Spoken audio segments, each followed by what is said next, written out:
सारे क्वेश्चन जो है इंपॉर्टेंट ही है अपनी तरफ से, जो ज़्यादा मुझे इंपॉर्टेंट लगेंगे उसको मैं मार्क करा दूंगा।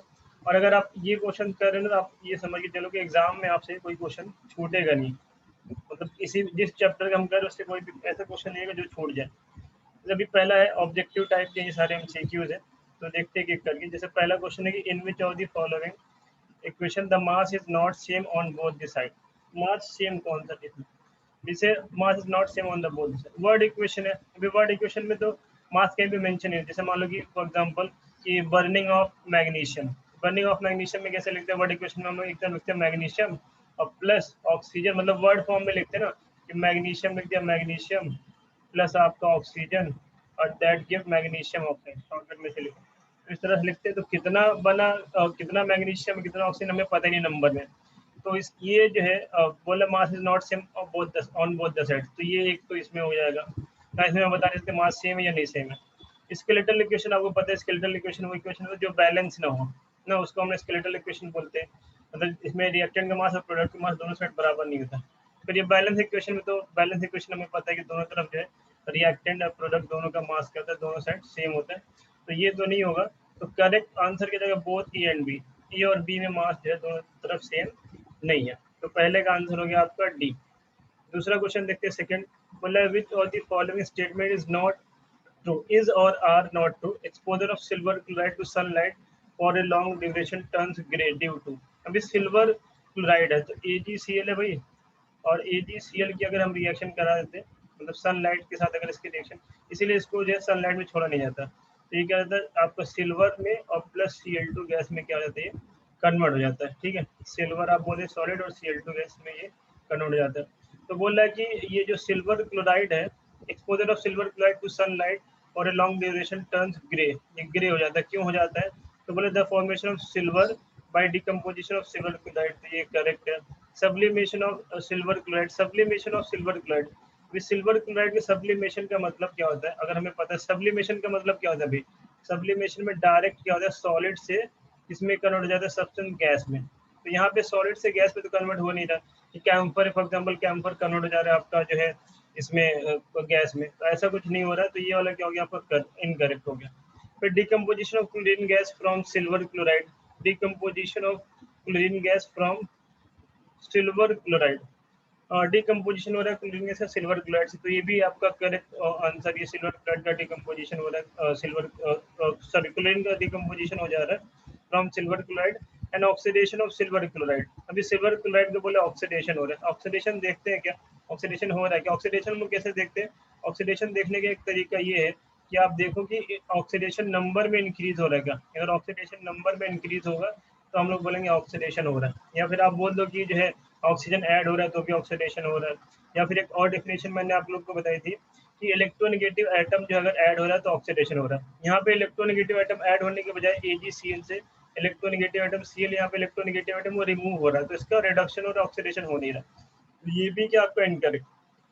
तो करेक्ट स्टेटमेंट कौन कौन था, first and three, first and three कहाँ पे ऑप्शन बी में, तो बी जो आपका करेक्ट आंसर हो गया। समझ में आ रहा है भाई, क्लियर है। हाँ सर।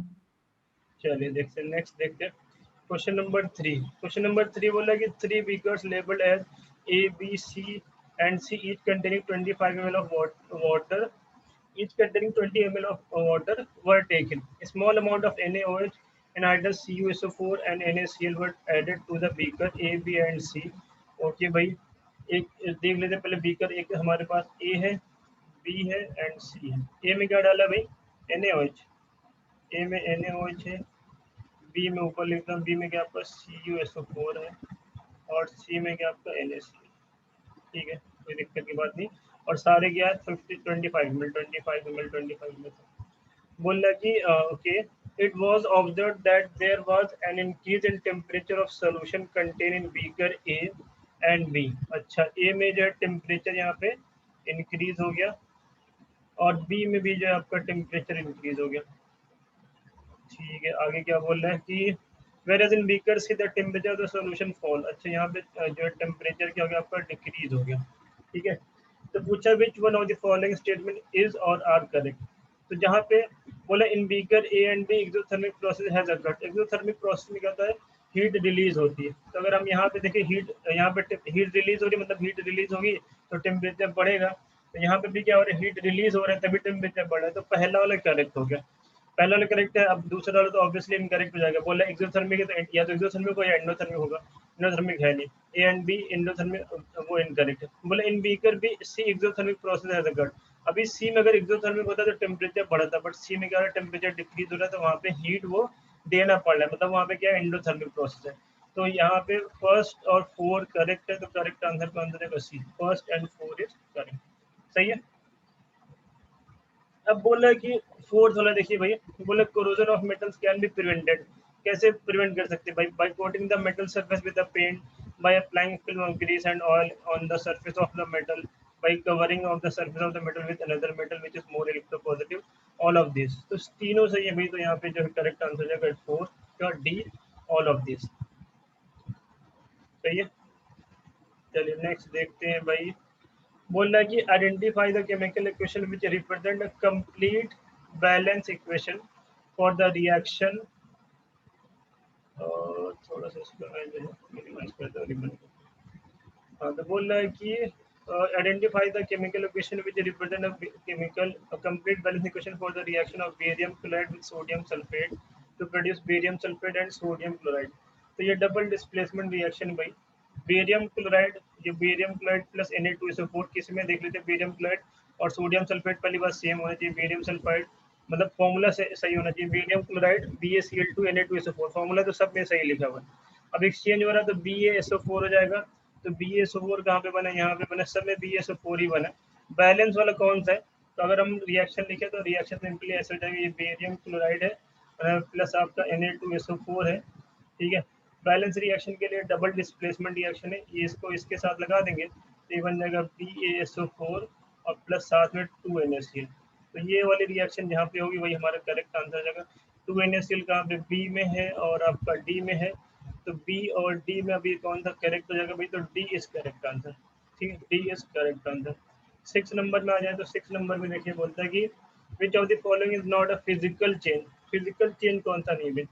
फिजिकल चेंज हमें पता है कि फिजिकल चेंज वो चेंज होता है जिसमें मतलब जिसको हम रिवर्सिबल बोलते हैं, हमारा फिजिकल चेंज होता है। बोले boiling of water to give water vapour, तो boiling of water to give water पर ये फिजिकल चेंज है भाई, तो ये तो नहीं होगा। Melting of ice to give water, ये भी फिजिकल चेंज है। Dissolution of salt in water, ये भी फिजिकल चेंज है। कंबशन ऑफ लिक्विफाइड, तो अगर पेट्रोल को जला रहे, कंबशन का मतलब क्या होता है, रिएक्शन में ऑक्सीजन, तो ये आपका फिजिकल चेंज नहीं है। तो करेक्ट आंसर कौन सा जाएगा आपका डी। सेवंथ नंबर देखते हैं भाई, बोला which among the following is double displacement reaction. Double displacement में पता है कि आयन का क्या होगा, एक्सचेंज होगा। डबल डिस्प्लेसमेंट देखते हैं, डबल डिस्प्लेसमेंट कौन सा है। पहले वाले में देखेंगे तो Pb की जगह क्या आ गया, Cl2, और Cu क्या हो गया आपका, अलग हो गया। तो ये डिस्प्लेसमेंट रिएक्शन में एक तरह से आ सकता है कि ये डिस्प्लेसमेंट रिएक्शन, डबल डिस्प्लेसमेंट तो नहीं है। अभी हमने ऊपर ही पढ़ा तो ये डबल डिस्प्लेसमेंट तो नहीं, अभी ऊपर ही पढ़ा, ये डबल डिस्प्लेसमेंट रिएक्शन है, ये वाला आप देख लीजिए। Ba जो है आगे जा रहा है SO4 की जगह और Na आ गया Cl की जगह, तो ये double displacement, carbon plus oxygen, ये तो कॉम्बिनेशन रिएक्शन, तो ये होगा नहीं, ये कॉम्बिनेशन रिएक्शन हो गया। CH4 प्लस 2O2, अभी CH4 प्लस 2O2 क्या बन गया भाई, CO2 प्लस आपका 2H2। तो यहाँ पे कार्बन में जो है आपका ऑक्सीजन भी आ जा रहा है और यहाँ पे H जो है ऑक्सीजन के साथ चला गया, तो ये भी नहीं होगा। एक्चुअली ये एक तरह से रेडॉक्स रिएक्शन, ये रेडॉक्स रिएक्शन है आपका फोर्थ वाला, रेडॉक्स रिएक्शन। कैसे रेडॉक्स रिएक्शन है, कि कार्बन में ऑक्सीजन का एडिशन हो गया तो इसका ऑक्सीडेशन हो गया, और एच में जो है ये बाकी एच जो O के साथ आ गया, तो एक तरह से ये रेडॉक्स रिएक्शन है, बट डबल डिस्प्लेसमेंट तो है नहीं। तो कौन सा करेक्ट आंसर है, बी, 2 ओनली, सही है। कोई डाउट, एनी डाउट भाई? फैन में थोड़ा धीमा कर देता है। No sir, no.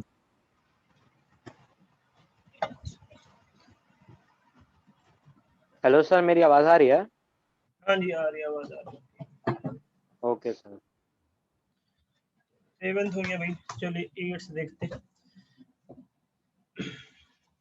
बोला which of the following reaction represent a combination reaction. तो सिंपल कॉम्बिनेशन रिएक्शन हमें पता था कि दो या दो से ज्यादा सब्सटेंस कंबाइन होंगे और एक प्रोडक्ट बनेगा। तो एक प्रोडक्ट कहाँ कहाँ पे है, तो पहले वाले में एक प्रोडक्ट है तो ये कॉम्बिनेशन होगी, दूसरे वाले में दो प्रोडक्ट, ये कॉम्बिनेशन नहीं है, यहाँ पे दो से प्रोडक्ट कॉम्बिनेशन नहीं है। फिर तो कॉम्बिनेशन रिएक्शन कौन होगी आपकी, प्रोडक्ट हमेशा एक होना चाहिए कॉम्बिनेशन रिएक्शन। 9th नंबर है कि which of the following observation help us to determine that a chemical change has taken place. Chemical change कैसे पता चलता है, मैंने आपको शुरू में बताया था कि एक तो कलर चेंज हो जाए, फिर गैस का इवोल्यूशन हो जाए, टेम्परेचर में चेंज हो जाए, या फिर प्रेसिपिटेट बन जाए, तो हम लोग बोलते हैं केमिकल रिएक्शन हो गया।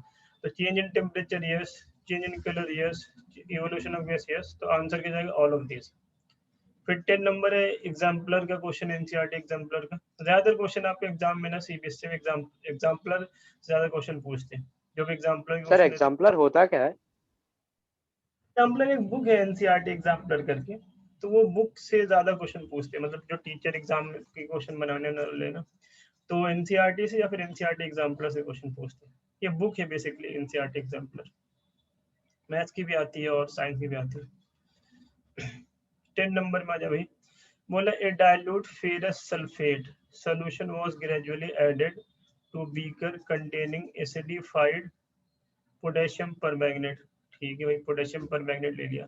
The light purple colour of the solution fade, अभी पोटेशियम परमैंगनेट पर्पल कलर का हो रहा है तो बोला फेड हो जाएगा।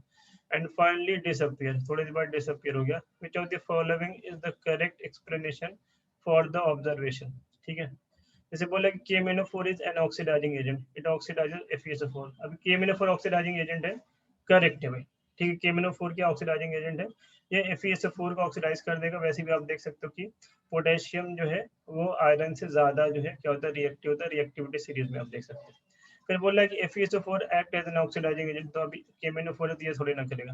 फिर बोला the colour disappear due to dilution, no reaction involve, dilution की वजह से डिसअपियर नहीं हो रहा, रिएक्शन हो रही। KMnO4 is an unstable component, decomposes in the presence of FeSO4 to a colourless compound. तो ये अनस्टेबल तो नहीं होता KMnO4, ये भी आपका इनकरेक्ट है। KMnO4 वैसे आपका स्टेबल होता है, डिकम्पोज हो रहा है क्योंकि Fe को क्या कर दे रहा है, डिस्प्लेस कर दे रहा है, तो इसलिए ये रिएक्शन हो रही। तो यहाँ पे जो करेक्ट आंसर हो जाएगा that would be A, A is the correct answer. Question number 11 देखेंगे भाई, विच of the following is an endothermic process. कौन सा एंडोथर्मिक है बताइए आप लोग, कौन सा लग रहा है।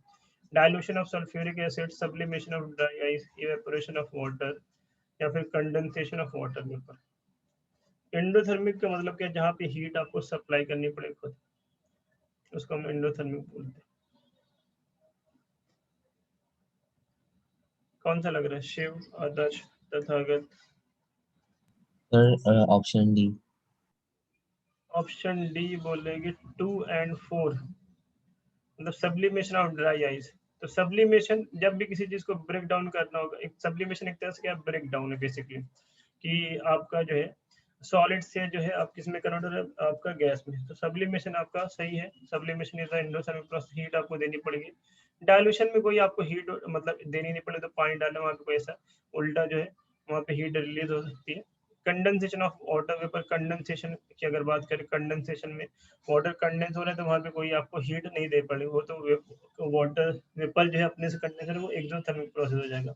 इवेपोरेशन ऑफ वाटर, तो इवेपोरेशन के लिए जो है आपको हीट देनी पड़ेगी। तो second and four is means option D is correct answer. चलिए देखते हैं भाई, ये हो गया 11 नंबर हो गया ना।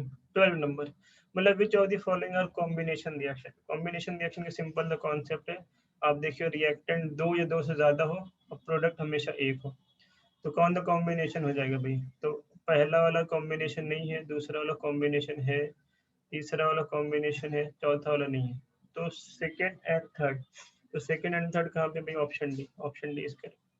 क्वेश्चन नंबर 13 देखेंगे, बोला in which of the following chemical equation the abbreviation represent the correct state of the reactant and product involved at reaction temperature।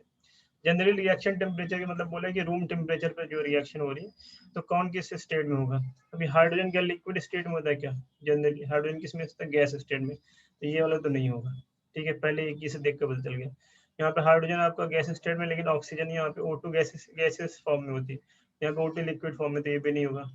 यहाँ पे देखेंगे H2 गैसेस स्टेट में है, O2 गैसेस स्टेट में, H2O जो है लिक्विड स्टेट में, तो ये आपका करेक्ट हो जाएगा। यहाँ पे अगर देखते हैं, यहाँ पे इसलिए इनकरेक्ट है क्योंकि यहाँ पे H2O को जो है गैसेस फॉर्म में दे, तो ये आपका इनकरेक्ट, तो करेक्ट आंसर हो गया आपका, correct answer is C. 14 number देखिए, बोला which of the following are exothermic process. Exothermic का मतलब क्या है कि ऐसी रिएक्शन जहाँ पे हीट क्या हो, रिलीज हो। तो कौन थे में किसमें reaction of water with quick lime, quick lime में ऐड करते तो भाई हीट रिलीज होती है कि नहीं होती, होती है ना भाई, होती क्या है। हाँ सर होती है। तो ये तो होगा। डाइल्यूशन ऑफ एन एसिड, अगर एसिड को डाइल्यूट कर रहे तो एसिड में पानी डाल रहे, देखते हीट रिलीज होती है कि नहीं। इवेपोरेशन, तो इवेपोरेशन तो नहीं है भाई। सब्लिमेशन, सब्लिमेशन क्या है आपका, तो करेक्ट आंसर क्या हो गया, फर्स्ट एंड सेकंड। तो फर्स्ट एंड सेकंड कौन सा है, ए। ठीक है, चलिए नेक्स्ट हो गया आपका क्वेश्चन नंबर, ये हटा देगा, क्वेश्चन नंबर 15। क्वेश्चन नंबर 15 में देखेंगे, बोला कि which of the following process involve chemical reaction, इसमें केमिकल रिएक्शन हो रहा है। ठीक है, तो बोला storing of gas under pressure in a gas cylinder, तो ये तो फिजिकल प्रोसेस है, इसमें कोई केमिकल रिएक्शन नहीं हो रहा। लिक्विफिकेशन ऑफ एयर, लिक्विफिकेशन कराते हुए कोई केमिकल प्रोसेस नहीं है, फिजिकल प्रोसेस है। Keeping petrol in a china dish in the open and heating, ये भी नहीं है। हीटिंग कॉपर वायर, क्या ये keeping petrol in china dish in the open, और नेक्स्ट क्या, D heating copper wire in the presence of air at high temperature. तो in the presence of air मतलब हम रिएक्शन किसके साथ करा है इसका, ऑक्सीजन के साथ। तो ये जो आपका, दिस विल बी आपका केमिकल रिएक्शन। ये बाकी तीनों क्या, ये फिजिकल प्रोसेस है, केमिकल रिएक्शन नहीं। 16 नंबर में देखते हैं, बोले इन the double displacement reaction between aqueous potassium iodide, अच्छा ये वाला एक तरह से इंपॉर्टेंट क्वेश्चन, ये कई बार पूछा एग्जाम में। ठीक है, अलग अलग तरीके से पूछा लेकिन पूछा जरूर है। In the double displacement reaction between aqueous potassium iodide, तो के आई है हमारे पास, and aqueous lead nitrate, lead nitrate क्या होता है भाई, PbNO3 का होल ट्वाइस, ये है। ठीक है, in the double displacement reaction between aqueous potassium iodide and aqueous lead nitrate, a yellow precipitate of lead iodide is formed। यहाँ पे PbI2 फॉर्म हो रहा है, ये प्रेसिपिटेट बन रहा है, तो रिएक्शन ए डाउनवर्ड एरो से दिखाएंगे इसको। while performing the activity if lead nitrate is not available, अच्छा lead nitrate अगर नहीं अवेलेबल है तो पूछ रहा है कि which of the following can be used in place of lead nitrate, अभी lead nitrate की जगह क्या यूज कर सकते हैं, तो बोला lead sulfate, insoluble, lead acetate, या फिर अमोनियम नाइट्रेट, या फिर पोटेशियम सल्फेट। ठीक है, देखते हैं कौन सा यूज कर सकते हैं। अभी जैसे लेड, पहले एक लेड एसीटेट देखते हैं। लेड एसीटेट के हमारे पास CH3COO और आपका यहाँ पे Pb, ये होल्ड ट्वाइस है, CH3CO का होल्ड ट्वाइस और Pb, ये लेड एसीटेट हो गया। पोटेशियम सल्फेट क्या हो गया आपका, पोटेशियम के सल्फेट K2SO4। फिर उसके बाद जो है अमोनियम नाइट्रेट क्या हो गया आपका, NH4NO3, and then lead sulphate हो गया, लेड सल्फेट आपका PbSO4। बताइए कौन सा जो है, कौन सा यूज किया जा सकता है, किसको यूज करे जो ये रिएक्शन करा देगा, किसको यूज करे भाई, क्या लग रहा है आप लोग,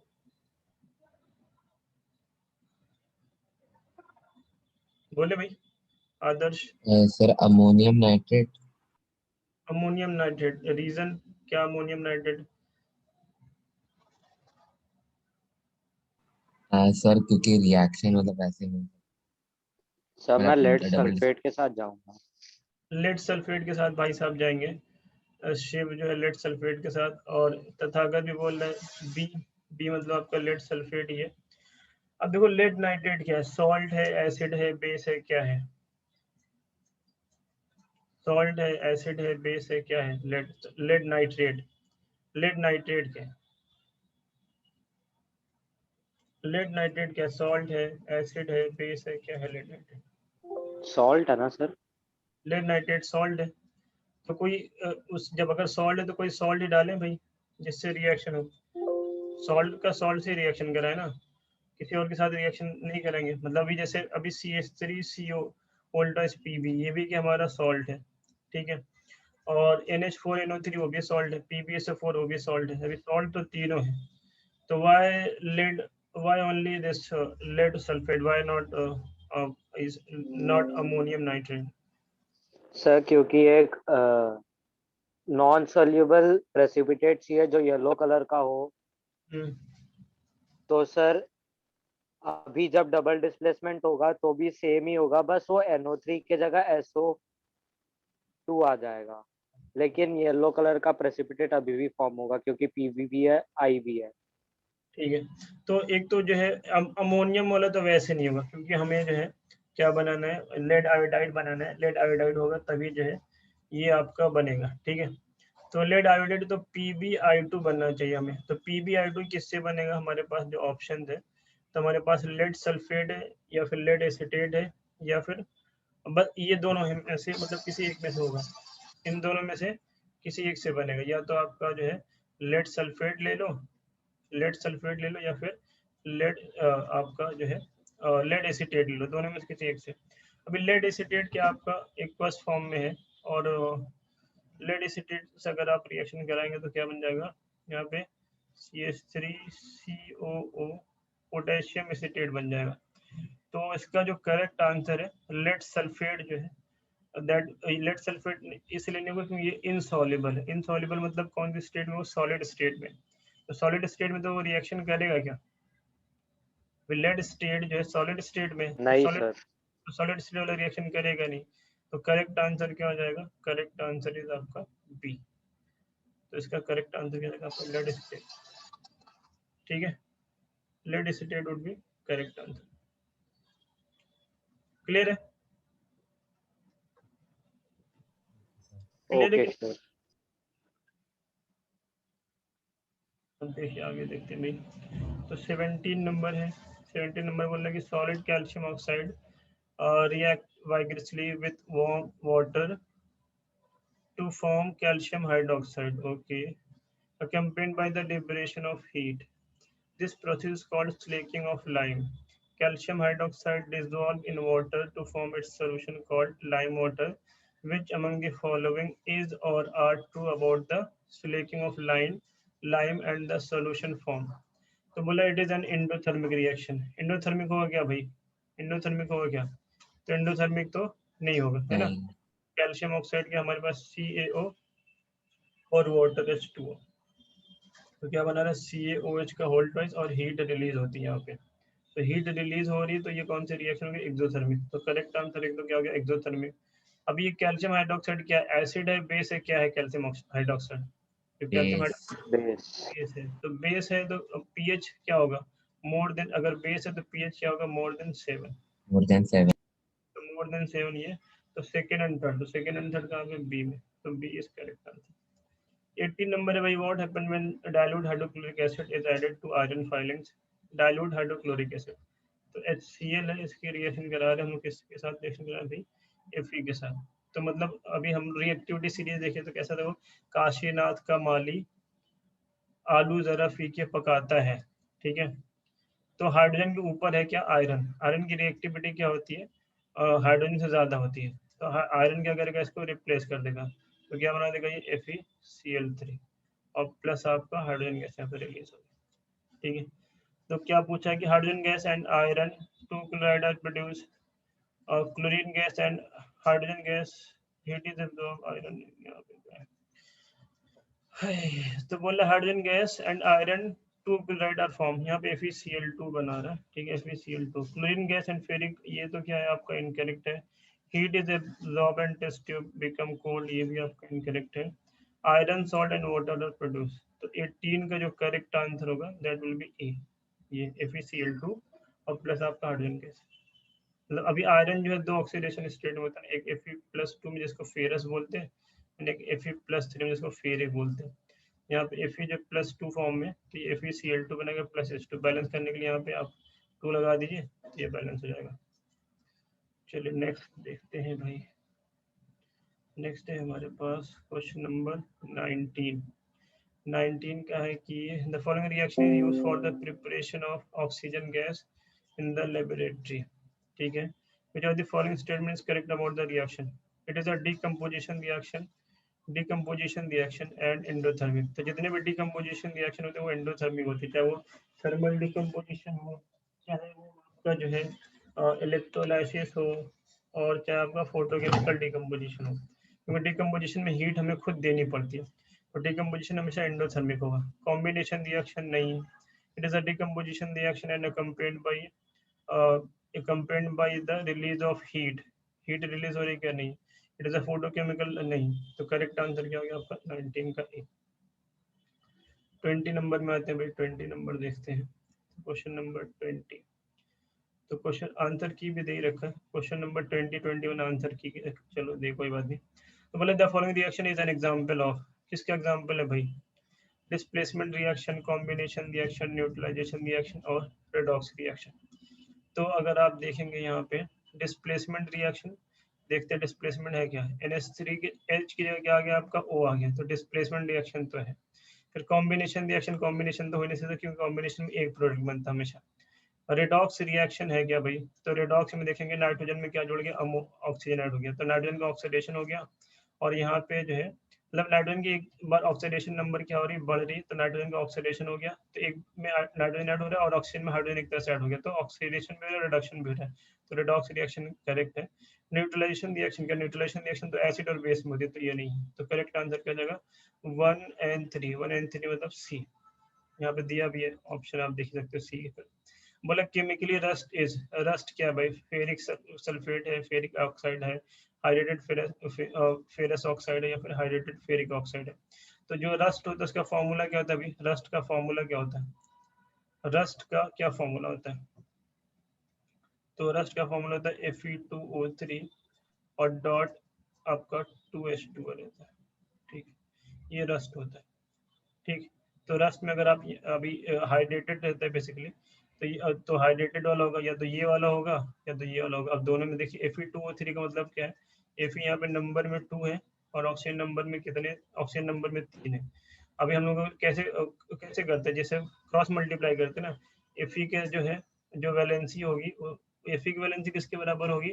इस वाले के बराबर, जो इसके नंबर है, तो इसके नंबर यहाँ पे आ गया, तो Fe+3 हो गया, और ऑक्सीजन की वैलेंसी किसके बराबर होगी? इसके नंबर के बराबर, तो ऑक्सीजन -2 हो गया, तो +3 और -2 का क्रॉस मल्टीप्लाई करने के बाद ये बना होगा। तो यहाँ पे जो Fe+3 के फॉर्म है, तो फेरिक ऑक्साइड है। Fe+2 वाले को हम लोग जैसे जिसकी वेरिएबल ऑक्सीडेशन नंबर होती है, उसमें जो पहला वाला नंबर होता है, जैसे मान लो कॉपर, कॉपर में होता है +1 होता है आपके पास, और कॉपर +2 होता है।